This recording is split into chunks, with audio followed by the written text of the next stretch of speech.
Hello everyone, today the Padmarashka guide. Hidden in its cave, you can reach the instance entrance by taking the new airstream, added in 2.5 on Elios side or the already existing one on Asmo side. Avoid the gods by sticking to the left wall. Clean the elite mobs behind him, then in front of him to free Padmarashka from its shield.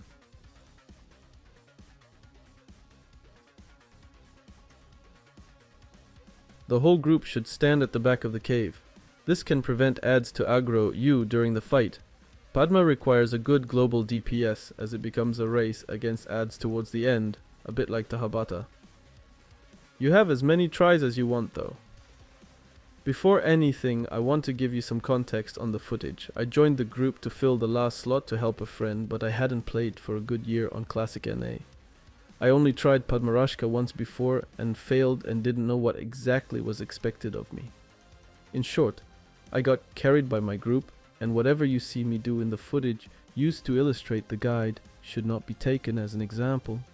It took us 6 attempts in 1 hour to kill Padma, probably because my DPS was too low and my targeting too random. A good group should be done in 10 minutes in and out.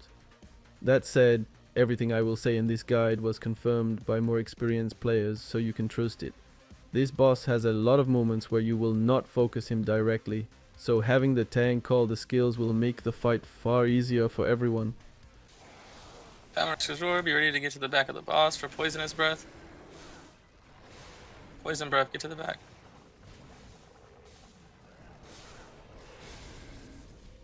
To be ready for anything coming at you, the group should be under the belly while the tank stays around the mouth and the cleric ready to move.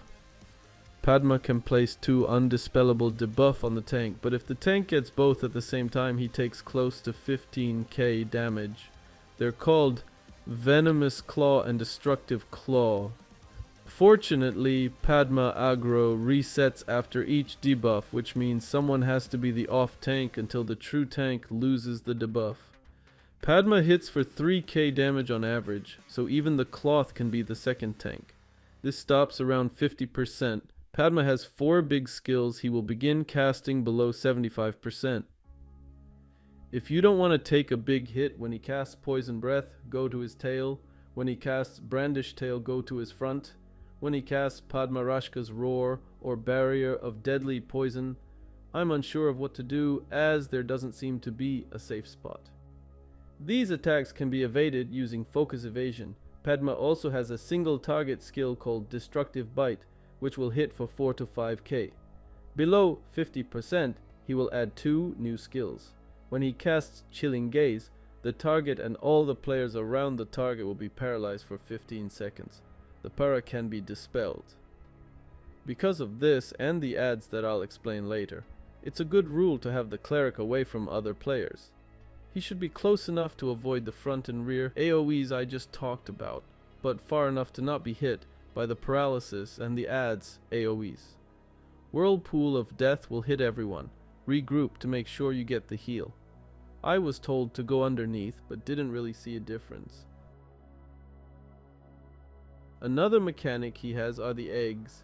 He will regularly spawn eggs called Padmarashka's Spawn with a big elite called Elite Hatcher in the middle of them.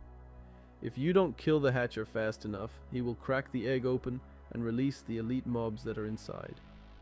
Make sure you kill him before it happens. All the adds you will encounter in this fight have strong close range AoEs, so try to spread to avoid getting hit by them. Sometimes you will see a message in the middle of the screen saying, "The huge hidden egg is finally revealed." A minute or 2 later, an ad called Hatchet Veteran will appear, coming from the center of the cave. It is very beefy and hurts a lot, so everyone should focus it to take it down as fast as possible. Normal ads are manageable, but 2 veterans and someone will die really quick. Around 30% another message will appear. Padmarashka is furious after seeing so many of her eggs destroyed. It is basically the enrage mode of Padma, and you can see it with the purple buff he gets called Frenzy Maternal Love, which makes me think I should have called him a she in this video. You will have less downtime between skills to recover, and he will attack faster.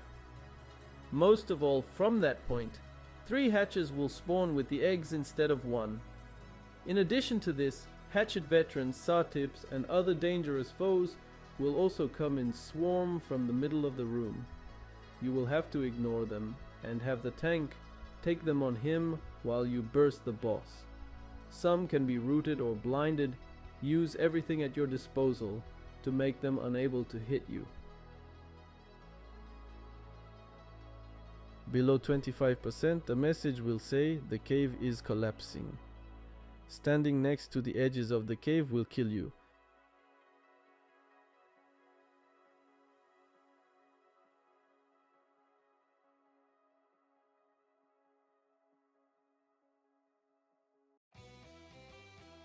If you wipe and he keeps the purple buff, you have to aggro him and make him reset. Please note that the messages I just spoke about and the purple buff may appear later or even not at all if you're fast. The reason we had it is because we took too long. It took us more than 7 minutes to kill it. For reference, this is when the purple buff appears with a group who kills it in just 5. Padmarashka is really interesting for Rangers, Glad and Templars, as his weapons are true upgrades from the Stormwing ones, but other classes might be uninterested as the differences are minimal. Be aware if you check the stats on a database that there are several versions of Padma weapons. The one that we have in the game doesn't have the lore text talking about another half to find, which also means there's no attack, speed book or jewel. Padma can also drop top and legs of the irascible Padmarashka sets, which are slightly better than the Stormwing sets. The 3 other parts drop from Cyclonica Stormwing, who was nerfed with the 2.5 patch. Good luck.